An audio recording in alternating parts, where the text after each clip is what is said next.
எப்பெல்லாம் காங்கிரஸுக்கும் டிஎம்கேக்கு இடையில் ஒரு முருகல் நிலை ஏற்படுகிறதோ, அவங்களுக்குள்ள ரொம்ப பேரம் பேசுறது அது இதுன்னு வெளிப்படையாகவே கருத்து மோதல் ஏற்பட்டு அடித்து பிடிச்சி எப்போ கூடுதல் தொகுதிகளை காங்கிரஸ் வாங்குகிறதோ அப்போதெல்லாம் திமுக கூட்டணி படுதோல்வி அடைந்திருக்கிறது. நல்ல உதாரணம் 2011.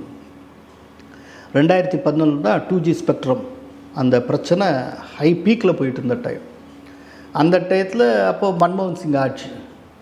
அப்போது 2G ஸ்பெக்ட்ரம் சம்மந்தமாக அந்த இது தொடர்பாக அறிவாலயத்தினுடைய முதல் மாடியில் தயாளு அம்மாள்கிட்ட சிபிஐ விசாரணை.